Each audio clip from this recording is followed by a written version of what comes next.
इन सब मुद्दों के ऊपर फेल होने के बाद दिल्ली के माइनॉरिटीज को, विशेष करके दिल्ली की माइनॉरिटीज को भ्रमित करने के लिए, और आरएसएस का ये बड़ा खेल है। हम ये आरोप इसलिए लगा रहे हैं, हमने पहले भी कहा था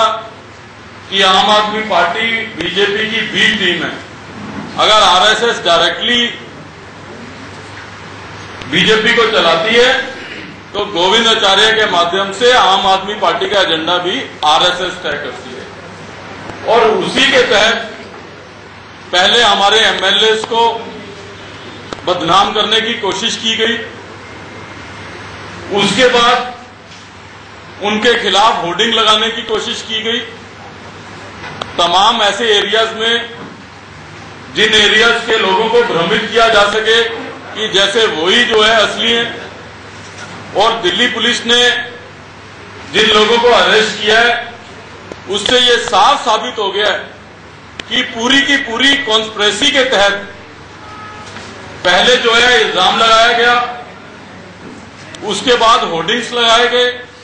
ये पूरा का पूरा विषय जो है वो पहले से तय करके हमारी लीडरशिप को, हमारे एमएलए को और दिल्ली की विशेष करके माइनॉरिटीज को भ्रमित करने का प्रयास किया गया है। और इससे साफ इसलिए साबित होता है कि पहले अरविंद केजरीवाल आरोप लगाते हैं,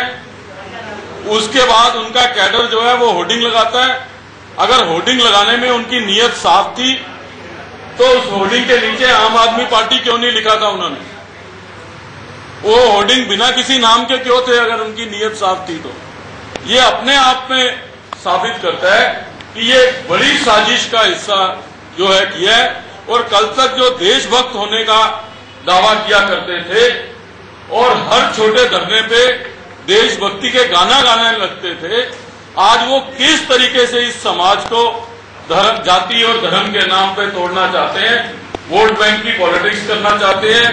भारतीय जनता पार्टी की मदद करना चाहते हैं, वो इस तरीके से साफ हो गया है। हम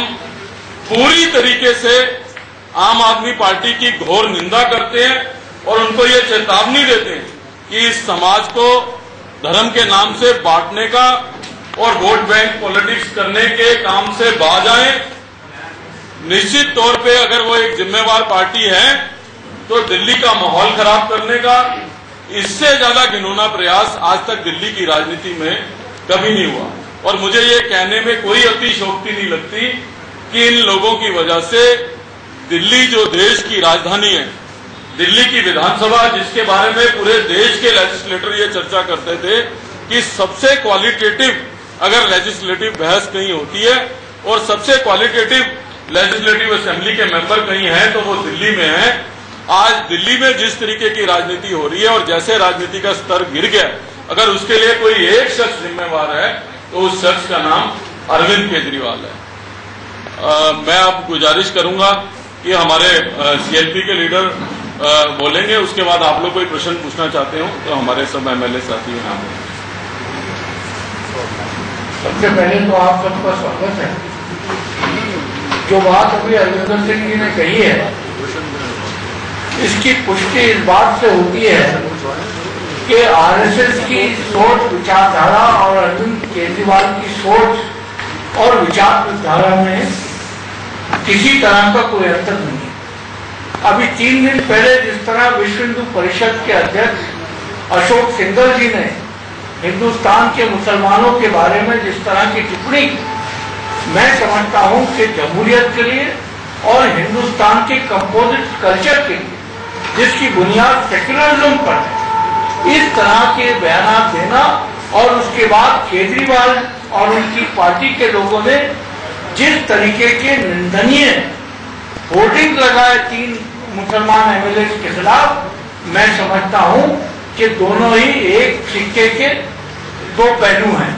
अरविंद केजरीवाल और आरएसएस। और आज अरविंद केजरीवाल के डेस्परेशन की इंतहा यह है कि वो उनको समझ नहीं आ रहा कि एक तरफ तो सिद्धांतों की राजनीति करने की बात करते थे, एक तरफ वो जन लोकपाल की बात करते थे, एक तरफ वो देश से भ्रष्टाचार खत्म करने की बात करते थे, 5 महीने में कहीं एक जगह आपने जन लोकपाल का जिक्र अरविंद केजरीवाल के माध्यम से नहीं सुना होगा या उनकी पार्टी के माध्यम से। जो हमारे 3 सीनियर विधायक आसिफ मोहम्मद खान साहब, मतीन साहब, हसन अहमद साहब, इनके खिलाफ जिस तरह की पोस्टरबाजी और होर्डिंग लगाए गए, जिसकी जांच दिल्ली पुलिस ने की और सबूत हासिल करने के बाद इनके 3 लोगों को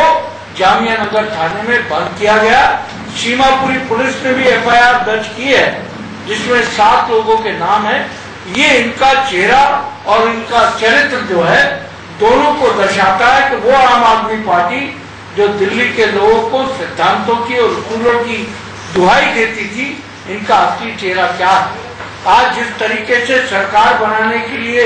इच्छुक अरविंद केजरीवाल, जो कभी मनीष सिसोदिया का नाम आगे करते थे, कभी कहे कि 2 साल कांग्रेस